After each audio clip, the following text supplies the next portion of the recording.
Hey YouTube, I am assembling my scat pack for my 408 stroker on a small block Ford. So I just wanted to put some pistons oriented with the connecting rod, and I have a taper on them on one side and not the other. And the reason for that is when I look at my crank, the orientation of the journal fillet is tapered on one end and the other, so I just want the taper to be on this side, but when I do the other bank I'm going to have it flipped and it's going to the other side. So my dots don't necessarily mean they face forward or face reverse, so just make sure that you orientate them in a manner that your taper is going to ride towards the journal fillet. So they came with some coil locks. They come like a keyring and you have to pull them apart in order to get them to slide in. So what I'm doing is I laid out all my pistons with my arrow facing one way. So that way when I take them out, I laid them down. And then I laid out all my pistons the way that I want them. So I had half of them with my taper one way and the other half with the taper the other way. Now I'm laying them on my box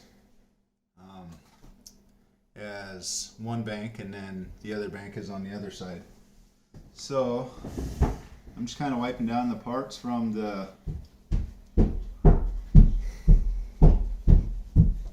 manufacturer's lube, and I'm using my own engine assembly lube. So I want to make sure that my arrow is facing whichever way, towards me or away from me.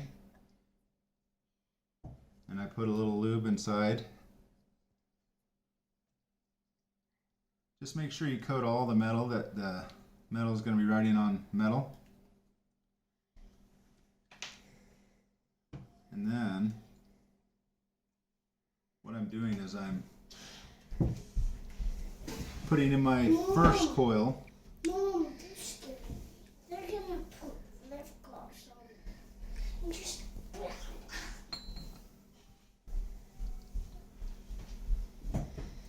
I'm going to put one coil in first, and what I've noticed is easier for me is make sure that I have one kind of pulled away, and I want to start that one up at the top or the bottom of the piston, and then as it comes around it makes it a little easier because it makes a easier to slide around the edge of the, because getting started is the hardest part. Not that I'm a pro at this, but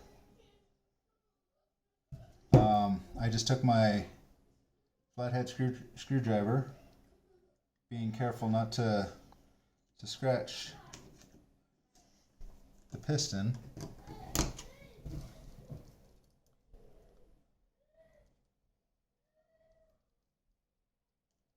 and getting it started is the tricky part. But the reason I put my floating pin back in is so that I don't scratch the inside, and also it gives me a stopping point for where the ring has to fit inside of the channel here.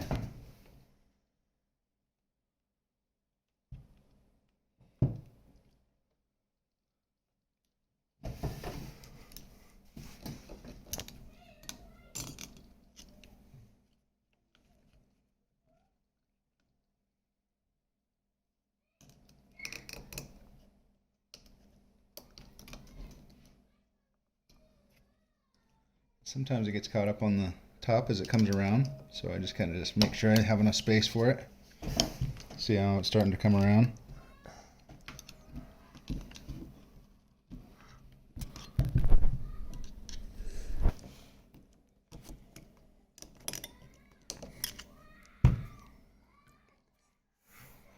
my kids.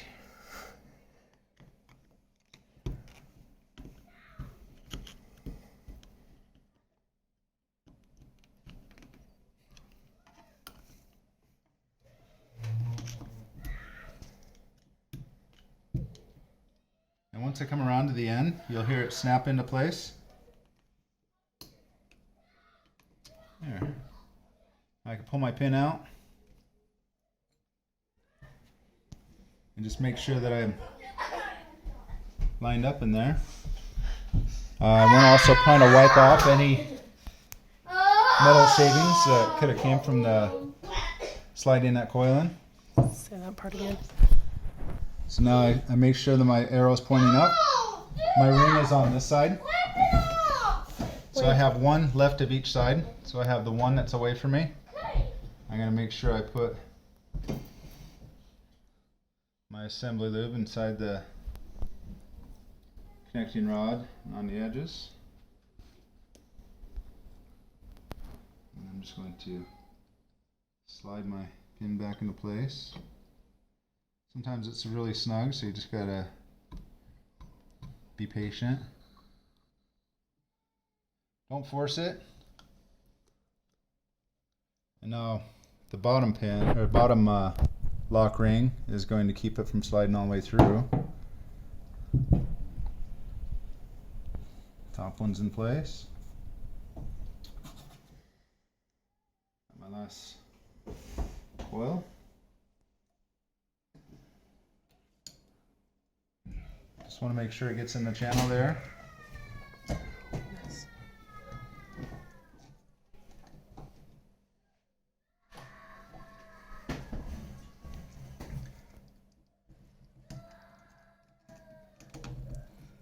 And I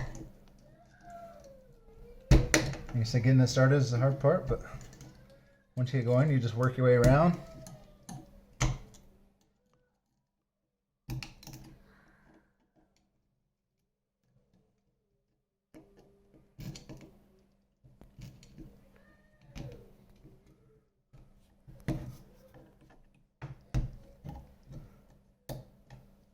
And that one's in place. Okay. So I'm just laying them tapered side, so I know this is one bank. Make sure my arrow is pointing the same direction as the rest of them. And that's how I do it.